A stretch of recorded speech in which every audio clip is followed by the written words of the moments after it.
Nota 10 é um oferecimento de Instituto Educacional Sementes, Seamo 30 anos, educando gerações. E Colégio Menino Deus, qualidade e eficiência na educação. E aí, estamos de volta em mais uma edição do Nota 1000, nosso podcast que faz parte do canal Nota 10. E hoje nós estamos recebendo ele, professor Luan Honório. Eu ia falar ele em inglês, porque Luan é professor de inglês, né? É quem dá as aulas de inglês aqui no Nota 10. Eu já ia falar ele em inglês, só que eu me senti tão nervosa para lhe apresentar, que aí eu esqueci como é ele em inglês. Mas eu sei, na hora da prova eu vou saber. Vai lembrar que é ri. Olha aí, ó. Seja muito bem-vindo, Luan, ao nosso podcast. É um prazer receber você aqui pra gente conversar. Obrigado, um prazer também estar aqui com você e ajudando outros estudantes também que vão fazer o Enem esse ano. Aí o professor, sempre quando os professores estão chegando, primeiro que eu acho incrível vocês gravando com a gente, porque antes a gente só ficava se vendo nas telinhas, né? A gente vendo vocês na telinha. E esse contato permite que a gente converse e fale sobre assuntos de forma mais descontraídas, mas a gente já vai ter aí prova, tá pertinho a prova, né? Prova de linguagem está pertinho. E aí eu queria que a gente já começasse falando sobre estratégias para a gente sair bem na prova de inglês, né? Só são 5 questões, mas são 5 questões que são importantes e que pesam na nossa nota, né? Na avaliação final. Então eu queria que você começasse falando sobre isso. Sim, faz toda a diferença essas 5 questões. Para a gente saber quais estratégias utilizar, a gente precisa ir na matriz do Enem. Tem uma matriz que eles disponibilizam dizendo o que vai ser cobrado em cada área de conhecimento. E para a língua estrangeira, que eles não fazem distinção em inglês e espanhol, a gente se baseia em 4 habilidades específicas. Uma das habilidades, a primeira delas, é você ter a capacidade de associar palavras ao assunto do texto. Ou seja, você conseguir pegar um texto que está em outra língua e entender ele usando apenas palavras-chave. Então, muitas questões já abordam essa habilidade, e a gente tem no histórico questões que inclusive já dão no enunciado quais são as palavras-chave. Então você conseguir entender o texto só utilizando aquelas palavras vai te dar muito mais tempo para o restante da prova. As estratégias elas servem para acelerar a sua interpretação. Então se você acelera na prova de língua inglesa, você vai ter mais tempo consequentemente na redação, vai pensar melhor dos seus argumentos, então faz toda a diferença. Quais são? Você falou que são... São 4 habilidades que serão cobradas. Quais são as outras? A segunda habilidade que eles vão cobrar é a sua capacidade de interpretar um texto utilizando o conhecimento que você já tem. Então você pega aquilo que você já viu, e esse conhecimento não pode ser aprendido só na escola. Em qualquer lugar você consegue obter conhecimento de mundo. Então pode ser um conhecimento que você tirou numa rede social, no TikTok, por exemplo, um vídeo curto. E aí você... O TikTok também é cultura. Educação, TikTok. Instagram. Tá passando muito tempo no Instagram e alguém reclamou? Tô estudando pro Enem, né? Então, você utilizar esse conhecimento que você já tem para interpretar a prova. A gente tem exemplos de questões que abordavam poemas, então se você lê muito poema, tem a chance de cair um que você já viu em inglês. Músicas também, música de Madonna, de Paul McCartney, de Bob Marley. Então, quem já tem o conhecimento anterior conseguiu ter um desempenho melhor, porque nem precisava ler o texto com detalhes. Nossa, eu acho que eles podiam muito botar esse ano uma música de Anitta, né? Já que ela tá nessa vibe internacional, unir o útil ao agradável, estudantes fazendo o Enem no Brasil com música de Anitta. Tem tudo a ver. Seria eu incrível. Apoio. Olha aí, pessoal agora a prova já tá feita, né? Mas pessoal do INEP, a gente deixa essa dica pra vocês. Se vem aí, Anitta. Vem aí. E quais são as outras duas? Tem também a habilidade de você associar os conhecimentos da estrutura da língua inglesa. Muita gente acha que não precisa ter conhecimento de gramática para fazer a prova, até porque nenhuma questão até hoje pediu especificamente gramática. Só que dentro do enunciado a gente consegue notar a necessidade de você conhecer a estrutura. Por exemplo, para saber o tempo das ações que estão descritas lá no texto, se foi no passado, presente ou futuro, a gente precisa entender a estrutura de uma frase em cada um desses tempos. No passado, por exemplo, tem o ED no final, o futuro a gente usa muito o eu, no presente tem S, às vezes no final do verbo, ou então ele está na forma base. Então você saber utilizar esses conhecimentos lá faz toda a diferença. Só que esse conhecimento ele é mais adquirido com o tempo. Sim. Não é um conhecimento que a gente pega agora, faz uma revisão rápida. É construído mesmo na escola. E a última competência? E a última competência está ligado a você utilizar os conhecimentos de vocabulário, juntar com o que está sendo pedido lá. É uma competência que vai ligar muito aos temas que caem lá no Enem. É a questão da cultura e acesso à informação e tecnologia. Eu ia até perguntar isso agora a você, se você vê nas questões de inglês um viés assim, às vezes pode ter essa ideia, né? Não, que a questão de inglês vai cair, sei lá, sobre contextos de coisas que estão acontecendo nos Estados Unidos, por exemplo. Né? Estados Unidos, vou citar Estados Unidos porque é o país, né, que a gente sempre cita quando se fala em língua inglesa. Mas realmente é mais essa questão de interpretação, de gramática, da compreensão e interpretação de texto? É basicamente interpretação. Os enunciados, eles giram sempre em torno da ideia geral do texto. Nunca é algo específico, então você não precisa esmiuçar muito o texto, detalhar muito. Geralmente eles vão perguntar qual é a mensagem, ou o que o autor quis dizer, ou por que ele falou daquela forma. É muito ligado ao geral, o que facilita a nossa interpretação na hora, porque tem estratégias voltadas para você identificar a informação geral de um texto. Eu queria que a gente falasse dessas estratégias, assim, na verdade, você estava falando e eu pensando assim, nossa, as competências giram realmente muito em torno da gente ter familiaridade com palavras em inglês e que isso hoje tá se tornando cada vez mais comum. Assim, a gente tem... as crianças, principalmente, já tem um consumo assim, enorme de coisas em inglês e uma facilidade ainda maior, né? Então, não são palavras tão estranhas, né? Assim, como é que isso contribui para a gente conseguir usar estratégias, né? Para identificar, por exemplo, como uma questão pode ser o que é que aquele texto quer dizer, o que é que aquele autor quer falar. Quais são essas estratégias? Pegando parte do vocabulário, a gente consegue utilizar o final, geralmente, das palavras para ter uma noção mais ou menos do que ela fala. O caso dos sufixos, por exemplo, palavras terminadas em "ness", elas nomeiam um estado. Uhum. Então, a palavra happiness, por exemplo, nomeia o estado de uma pessoa happy. Então, ela está num estado de felicidade. Sadness nomeia o estado da pessoa sad. Triste, tristeza? Não. Triste, tristeza. Isso aí. Passei. Então, pelas palavras a gente consegue obter. E com o mundo globalizado que a gente vive, é impossível a pessoa não ter acesso também a palavras em inglês no celular, com a tecnologia. E eu queria até perguntar isso pra você, né? Que você tá na sala de aula todos os dias e eu acho que você dá aula para alunos de diferentes idades, né? Desde ensino médio até fundamental menor. Você me corrige, né? Se eu estiver errada. Sim. Se passaram aqui o briefing errado pra mim. Olha, Sim, eu usando palavras em inglês. Ah. Tá vendo como faz parte do nosso dia a dia? Então, você percebe essa diferença? Por exemplo, eu já vejo realmente, assim, crianças, tipo, meus primos mais jovens, eles assistem vídeos em inglês completamente. Eles têm uma facilidade de falar também inglês, né? Porque, assim, hoje em dia eu consigo compreender as palavras, mas eu ainda tenho o receio da pronúncia, né? Eu, às vezes, não consigo ligar a pronúncia à palavra. Então, é mais fácil ler do que falar. Isso, inclusive, é um dos motivos da língua inglesa estar presente lá no Enem, mas a questão da interpretação, que é o que a gente precisa na nossa realidade. No nosso dia a dia, nós não temos uma necessidade de falar em inglês, o que dificulta também da gente melhorar a nossa pronúncia, porque para melhorar a pronúncia você precisa praticar falar, só que a gente não tem com quem aqui muitas vezes. Então a interpretação faz mais parte do nosso contexto. A gente vai precisar na faculdade, por exemplo, para ler um resumo, um abstract de um artigo que foi publicado em outro país, né? Não pedem, né? Sim. O abstract.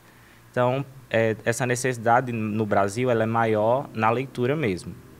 Mas eu percebo sim, inclusive meus sobrinhos, eles cantam desde criancinha músicas em inglês e cantam perfeitamente, porque eles veem vídeos desde criancinha com essas músicas. E percebo também nos meus alunos, quanto mais cedo, isso inclusive é comprovado, quanto mais cedo o contato, mais facilidade a pessoa vai ter com a língua. Falando das estratégias, assim, como eu posso facilitar a minha leitura em inglês? Existem algumas estratégias, inclusive muita gente acha, quando eu falo sobre elas, que é um macete, um truque. Mas não, é uma questão linguística Como é macete mesmo. em inglês? Ih, me pegou agora. É muito específico. Truque, então. Não vou lembrar agora. Mas a gente pode, deixa eu ver aqui, uma palavra boa para macete. A gente poderia utilizar um trick. Que é truque? É, trick. Então, tem algumas básicas. A principal que a gente vai precisar, ela se chama skimming. Mas saber o nome dela é só um detalhe, porque o importante é a gente saber utilizar. E o legal é que a gente já usa essas estratégias no português, só que às vezes acaba esquecendo no nervosismo lá na prova de inglês de utilizar. O skimming é estratégia própria para você identificar o sentido geral, que é o que o Enem normalmente pede nas questões, o sentido geral do texto. Então, basicamente, você precisa ler o título, que já é a maior dica que você vai ter, porque o título do texto ele vai falar diretamente o assunto que vai ser tratado. E tem umas coisas que você pode ir fazendo durante a sua leitura. Por exemplo, ler início e final de cada parágrafo, se for um texto com muitos parágrafos. Lendo isso, você vai encontrar, geralmente, o tópico frasal, que é o que vai resumir aquele parágrafo. Então, você vai encontrar mais dicas do que o texto está falando. E se não tiver muito tempo, você pode ler também o primeiro e último parágrafo, porque na lógica, o autor do texto, quando ele vai fazer a introdução, ele já coloca qual vai ser o tema abordado e na conclusão ele retoma aquele tema. Então, lendo o início e o final do texto, você consegue ter uma noção muito boa e bem assertiva do que vai ser falado lá. Não costuma ver um texto assim, pegadinha. Ai, não, vamos... Sei lá, bota um texto que tem um título bem, assim, aleatório e que não tem muita ligação com o que está escrito. Até hoje não aconteceu. Eles são bem cuidadosos. Inclusive, eu aplaudo bastante o pessoal que faz a seleção dos textos. Tenho até umas questões favoritas por causa do texto. Sempre que eu vou trabalhar em sala, elas estão presentes. Selo Luan Honório de qualidade das questões de inglês do Enem. Ó a audácia aqui. Mas eles são bem coerentes na hora de escolher para não dificultar. Eles dificultam nas alternativas. Eles colocam alternativas bem parecidas, às vezes, principalmente quando se trata de vocabulário. Quando o enunciado já diz o que é essa palavra. Eu trabalhei uma hoje que a palavra era downsides. O que downsides tem a ver com o sentido do texto? E aí, downsides é o quê? São os lados negativos. E aí, várias alternativas traziam coisas negativas. Então, você fica meio sem saber qual seria a alternativa correta. Tem um texto também sobre a Michelle Obama, que pergunta o que o termo unthinkable, que é impensável, o que o termo impensável... Eu acho que eu vi essa daí já, hein? Já viu? É um texto muito bom, inclusive. Fala de questão étnica, que é um assunto que se repete muito no Enem desde o início. Quase todo ano a gente tem um texto sobre questão étnica. E aí a palavra unthinkable, o impensável, era falada na última linha do texto. Então isso e já vai uma estratégia também, já entra a estratégia scanning, vou aproveitar, que é você procurar só a palavra que está sendo pedida no enunciado, bater o olho nela, você lê a frase completa e você geralmente já tem a resposta. Então, as questões realmente, às vezes, tem sempre aquele medo, né? Nossa, tá tão fácil. Será que realmente...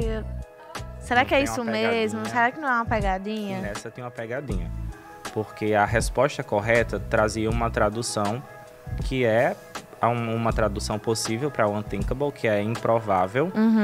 Só que tinha uma das alternativas que dizia que era impensável.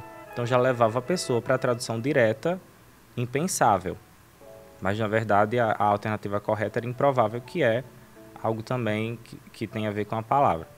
Além dessas duas que você citou, tem outra estratégia? Tem uma estratégia muito importante que é o predicting, que é fazer uma previsão. Ajuda a combinar também com a estratégia background knowledge, que eu vou falar também junto. No predicting, na verdade, tudo começa lendo o enunciado. A gente não pode ir direto para o texto. Até porque tiveram questões que eram respondidas, às vezes, só dando uma lida no enunciado e procurando as alternativas. Você já ia direto.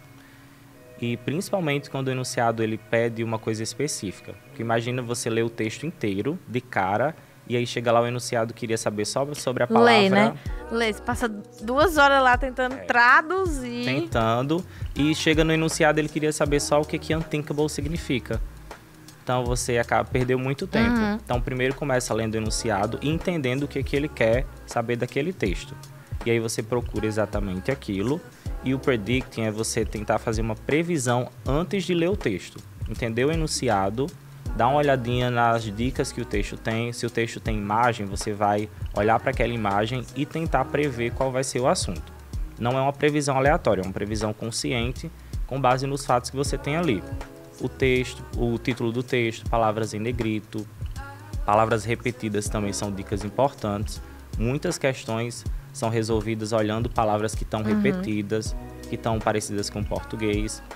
A fonte também faz muita diferença. Porque se você vê um texto com a fonte da New York Times, você já sabe que se trata de uma reportagem. Um texto jornalístico. Um texto jornalístico já te direciona para esse viés.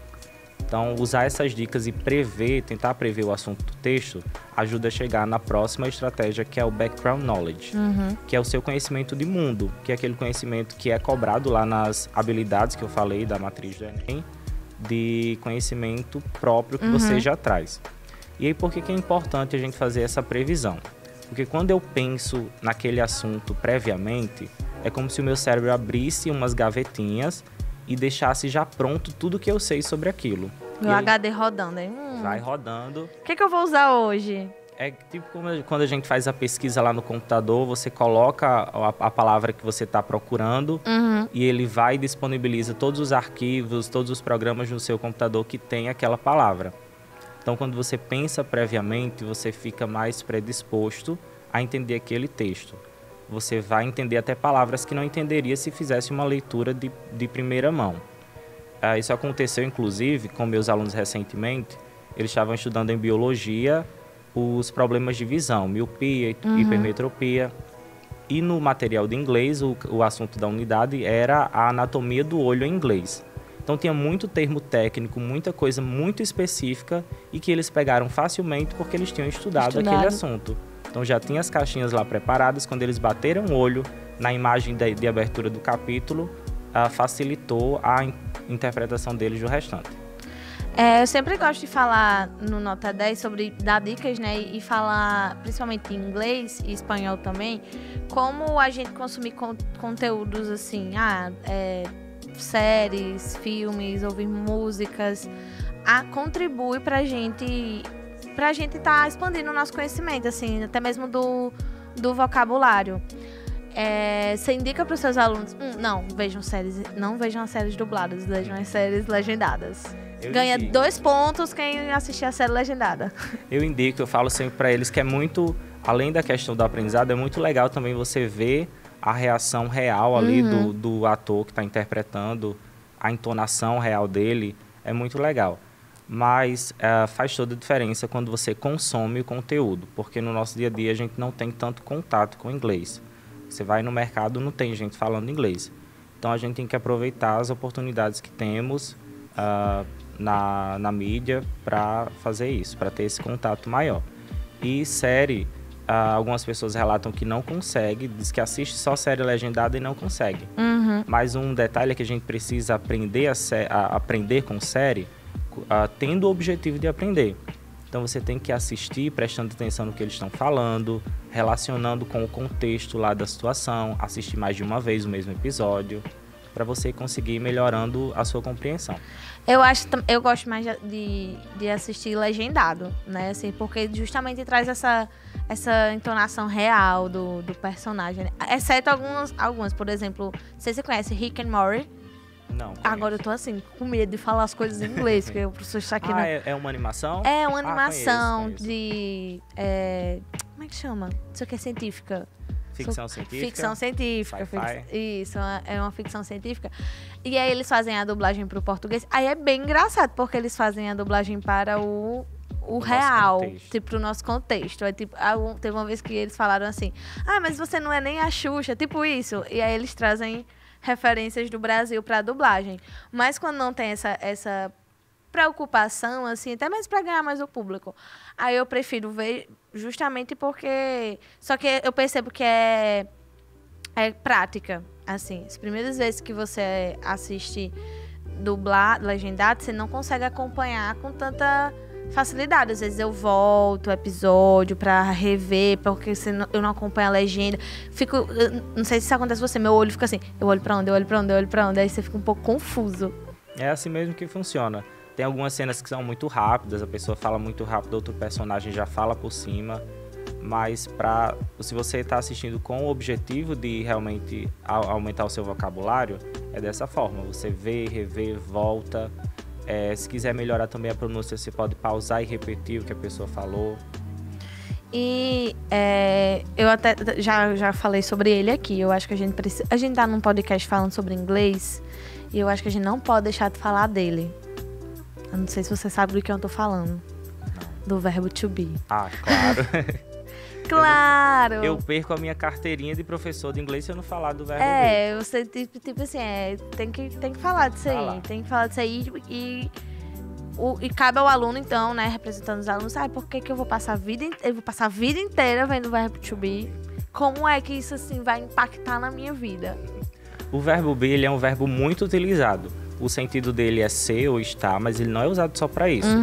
Inclusive, tem um uso bem prático do verbo be que não tem uma tradução. A gente usa um verbo diferente no português, que é para falar da idade, por exemplo. Em português a gente fala eu tenho 20 anos, que é o meu caso, né? Eu tenho 20. Fiz Nossa, recentemente. você tem 20 anos? Né? Fiz 20, né? Vamos fechar em 20. Você fez faculdade com quantos anos? É o que meus alunos perguntam. Às vezes eles olham pra mim, mas... O Conselho Tutelar tava sabendo que você tava fazendo faculdade com, sei lá, 14 anos? Quando eu digo que tenho 20, eles olham, mas o senhor já é meu professor há 5 anos, como é que pode? Brincadeira. Mas você não tem 20, não? Não, tenho 28. Ah, tá. Nossa, se não tivesse falado, eu engoli muito que você tinha 20. Ia passar muito. Né? Mas... E o que eu tava falando? Falando sobre o verbo to be, como a idade. Pronto, a gente fala eu tenho, a gente usa o verbo ter. Só que em inglês a gente não usa o have. I have 20 years. A gente fala I am. É tipo, eu estou com 20 anos. Então o verbo be precisa ser utilizado nesse momento. Se você falar o have, pode ser que a pessoa entenda, mas vai ficar meio descontextualizado. Então o verbo be ele é muito mais utilizado do que as pessoas pensam. Mas a gente tem que passar tantos anos mesmo assim, porque eu vi bastante, assim. Vários anos. É porque para outras gramáticas, para outros tópicos de gramática, a gente precisa do verbo be. Então, por isso que acha que está revendo ele, mas na verdade ele está dentro de outro tópico. A gente estuda o verbo be geralmente no fundamental. 6º, 7º ano, a gente vai ver as 3 formas no presente. Aí lá para o 8º, a gente vai ver a forma dele no passado. Se a gente vê tudo de uma vez, acaba misturando. Então vai vendo com o tempo. E aí depois vê ele no futuro. E aí depois vai vendo outras estruturas que precisam dele. Por exemplo, a voz passiva precisa do verbo be obrigatoriamente como auxiliar. Então por isso que chega no ensino médio aí lembra do verbo be de novo. Todo mundo fala, você acha que ele é injustiçado? Eu acho o verbo be injustiçado. Porque todo mundo que reclama, todo mundo não, mas quase todo mundo que reclama do verbo be não lembra. Então reclamar esse assunto de novo, e aí não lembra. Isso é verdade. Eu acho que a gente tem que deixar, né? Vamos deixar de ser um pouquinho hipócrita. Vamos aprender para poder reclamar, né? E além do verbo be, o que é que seus alunos mais reclamam? Não, esse assunto... Não, Luan, não dá esse assunto. Olha, eles reclamam muito de gramática, porque eles acham que não tem muita aplicação. Importante é saber o vocabulário. Só que aí eu sempre gosto de falar da gramática voltando para o uso. Então, a gente sempre tem que aprender a gramática, não decorar a regra, mas saber para que aquela estrutura é usada. E isso é um dos motivos, inclusive, que muita gente não lembra do verbo be, porque acaba decorando as regras e aí consegue utilizar naquela prova, naquela avaliação, mas futuramente não lembra de usar. Então, se você foca no uso da estrutura, aprende a usar ela e não simplesmente decorar a estrutura, deixa a estrutura para ganhar com o tempo. Você consegue guardar melhor. Por exemplo, orações condicionais, que é uma oração subordinada condicional. Imagina a oração subordinada em português, a gente já reclama em inglês, então. Mas se você associa, quando eu tenho if no início da palavra e tenho had lá do outro lado, é porque a pessoa está indicando uma condição para algo que poderia acontecer, que é o caso da Beyoncé. If I were a boy, I would, e ela conta o que ela faria. Então, se eu associo o if, não a regra... Essa aí. Peguei, hein? Então, se eu associo a estrutura ao sentido que ela passa, não fico dependendo de decorar cada pontinho. Aqui eu tenho que colocar um if, aqui eu tenho que colocar sujeito. Eu guardo muito melhor a informação. Então, if está ligado a uma condição. É algo que pode ser, pode não ser. E aí, dependendo do que vem depois, essa condição pode ser verdadeira. E aí, se tiver o will depois do if, é porque a condição vai acontecer no futuro.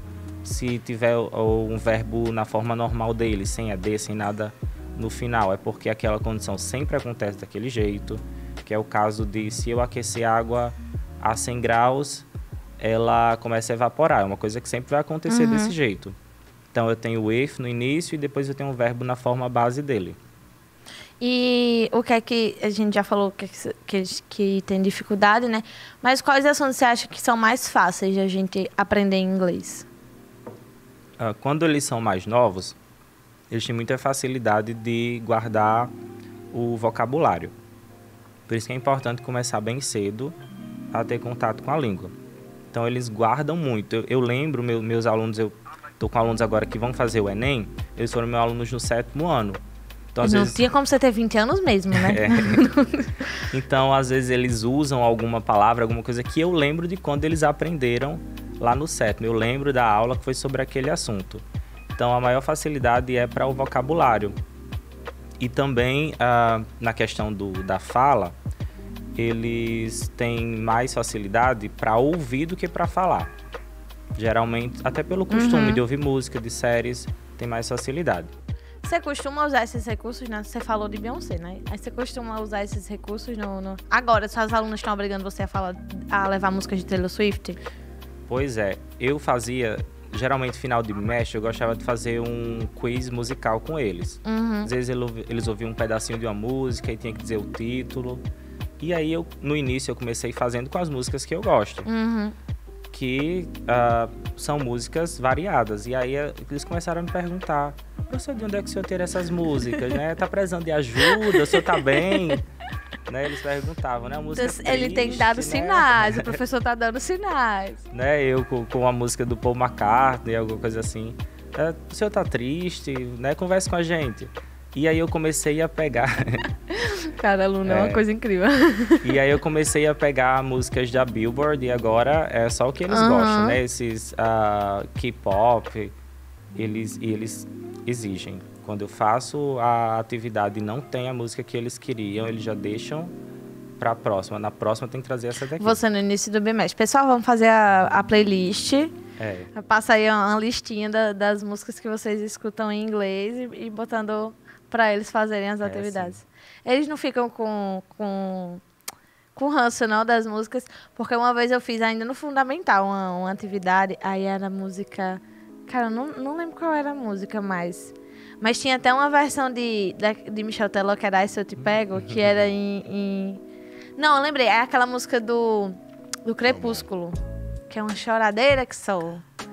A Thousand Years, eu acho. Aí, ó, acertei de novo. E aí eu fiquei... Nossa, eu ensaiei tanto pra levar pra escola, né, pequena, que eu fiquei com um ranço da música que eu não tô mais conseguindo, que eu tô começando a achar que essa estratégia aí... pode não ser tão legal, porque a pessoa passa tanto tempo assim, repetindo, que aí também não enjoa da música. Acontece. Eles também reclamam disso ou não? Reclamam quando a música tá antiga, que eles já ouviram muito, já tá, tipo, já reproduziu muito, tá direto na rede social, tá no TikTok, todo mundo tocando aquela música, aí eles já reclamam, estão enjoados da música. E importante a gente saber as traduções das músicas, né? É interessante que eu já vi duas polêmicas, não sei se você já viu. Uma é uma música de Justin Bieber, que é falando sobre amor próprio. Acho que eu sei. E aí o pessoal bota a música de casal. Que é tipo assim, a música falando sobre como a pessoa não merece ele, algo assim. E aí o pessoal bota no casamento e fazendo... um close errado, e o segundo close errado é... Já vi um vídeo que tem no programa da Xuxa, que é do show da Xuxa, que é uma... Nossa, a tradução em inglês é um absurdo da música. Pesadona, assim, as coisas de baixo, não é... E as crianças todas assim... Tipo assim, não tinha um professor de inglês pra chegar na Xuxa e dizer: Xuxa, Não, querida. Essa música não. Você faria essa consultoria para a Xuxa? Faria. Xuxa pode chamar se estiver assistindo. Se você estiver assistindo o nosso podcast Nota Mil, Xuxa, chama o professor Luan para ele fazer essa consultoria. Luan, eu gosto de... Eu acho que é uma coisa que a gente tá fazendo bastante, assim, que é misturar português com inglês, né? Assim, a gente dá umas misturadas.